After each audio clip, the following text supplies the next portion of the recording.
కోనసీమ జిల్లా మండపేట నియోజకవర్గం అండి. ఇలాగా బ్రతుకు తెరువు కోసం, భవిష్యత్తు కోసం అనేసి ఇలా కత్తరొచ్చానండి. ఏజెంట్ ద్వారాగా వచ్చానండి ఆఫీస్‌కి.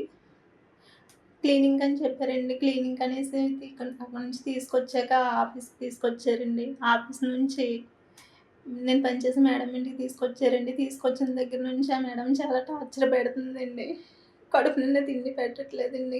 రెస్ట్ లేకుండా పని చేయించుకుంటుంది. రాత్రులు పడుకోనివ్వట్లేదండి అసలను. చాలా అంటే చాలా టార్చర్ పెడుతుందండి. ఇక్కడుంటే ఏమైపోతానోని భయంగా ఉందండి. గుండెలో నొప్పొస్తుందన్నా పట్టించుకోవట్లేదండి. హాస్పిటల్‌కి తీసుకెళ్ళలేదు. కనీసం టాబ్లెట్ కూడా తెచ్చివ్వలేదండి.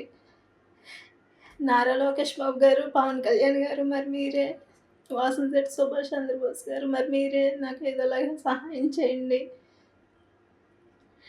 నా బిడ్డల దగ్గర నన్ను క్షేమంగా చేర్చండి. మీకెంతగానో రుణపడి ఉంటానండి. క్షేమంగా చేర్చండి నన్ను ప్లీజ్ అండి. ఎంతోమందికి సాయం చేస్తున్నారండి మీరు టీడీపీ వచ్చాకను. నన్ను కూడా ఇడిపించి నా బిడ్డల దగ్గరికి నన్ను క్షేమంగా చేర్చండి. మరి నా బిడ్డ అయితే మరి బయట మరి వెళ్తానని తీసుకెళ్ళారని మరి ఏజెంట్ గారు తీసుకెళ్ళి తీసుకెళ్ళారండి. కత్తలో తీసుకెళ్ళి పెట్టారండి. మళ్ళీ ఇంట్లో పనికి అండి బట్టలు తినటం, గిన్నెలు తోమటం, ఇల్లు అవి తుడతాం అనే పనికని తీసుకొని పెట్టండి అనేసి తీసుకెళ్ళి మాకు అన్ని పనులు అండి మాకు పొడవ ఇచ్చేసారండి. మరి మాకు చేయటం, ఇంట్లో వాళ్ళు చేయటం, ఇంట్లో పని అంతా కూడా బిడ్డ వస్తే చేయాలంటుంది. మరి బిడ్డకి అయితే రెస్ట్ లేదండి. కట్టిన నిద్ర ఉండట్లేదు. కడుపులో తినట్లేదండి. తీసుకెళ్ళి మళ్ళీ ఎడారిలో కట్ట తీసుకెళ్తున్నారు. అట్టండి ఎండలో పెడుతున్నారు. గడ్డికి కంటిలో నిద్ర లేకండి రోజులు లేక ఎలా పడతారు. మరి బిడ్డ అయితేనేమో ఇంతలా వస్తుందండి. ఏజెంట్ గారితో ఫోన్ చేసి అడిగితేమో 2,60,000 కడితే కానీ నీ పిల్ల రావడం బాగాలని ఏజెంట్ గారు మాట్లాడారండి. మరి అధికారులు, నాయకులు అందులో కలిపి మరి ఆ బిడ్డను మరి తీసుకొచ్చి ఇక్కడ చేర్చాలని అడుగుతున్నానండి బాబు. మరి నేను విలేజ్ స్వచ్ఛంద సేవా సంస్థ ద్వారా మహిళలకు, బాలికలకు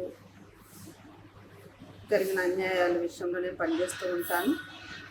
అంతేకాకుండా international migrants domestic workers and national domestic workers విషయంలో కూడా నేను పనిచేస్తూ ఉంటానండి.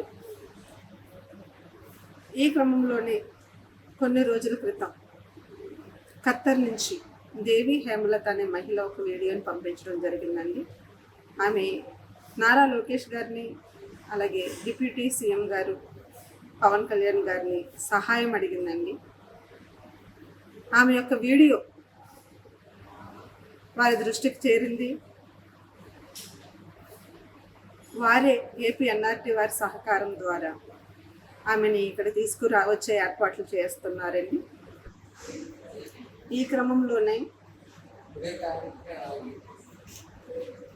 అంబేద్కర్ కోనసీమ జిల్లా మండపేట మండలం రాయవరం గ్రామానికి చెందిన ఈ దేవి హేమలత యొక్క తల్లిదండ్రులను, అలాగే వారి పిల్లలతో కూడా కలిసి మాట్లాడడం జరిగింది.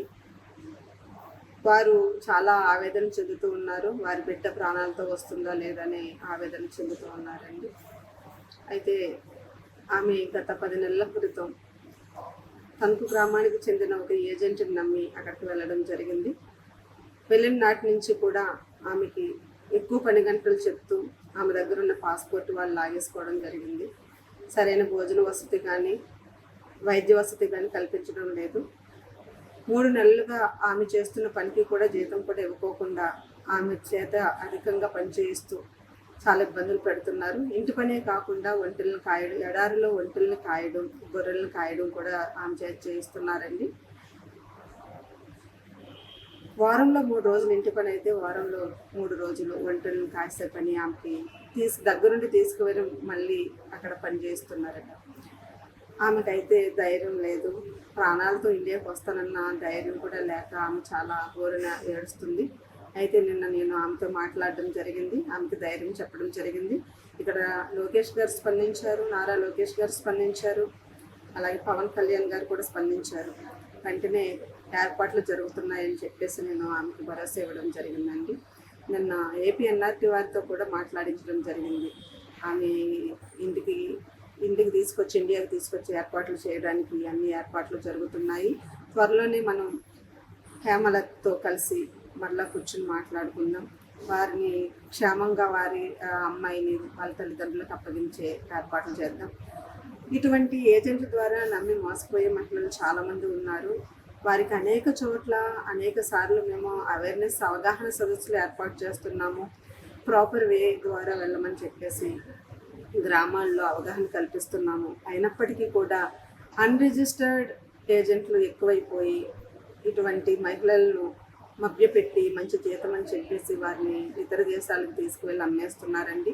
ఇది ఒక రకంగా ట్రాఫికింగ్. దీని మీద గవర్నమెంట్ ఖచ్చితంగా చర్య తీసుకోవాలి. ఇలా అన్రిజిస్టర్డ్ ఏజెంట్ల ద్వారా వెళ్లకుండా కొంత కట్టుదిట్టం చేయాలని చెప్పేసి వేజ్ ఆర్గనైజేషన్ ద్వారా నేను కూడా కోరుకుంటున్నానండి. మరిన్ని వీడియోస్ కోసం ఛానల్ ని సబ్స్క్రైబ్ చేయండి. లేటెస్ట్ అప్డేట్స్ కోసం వాట్సాప్ ఛానల్ ని ఫాలో చేయండి. అండ్ లింక్ డిస్క్రిప్షన్ లో ఉంది.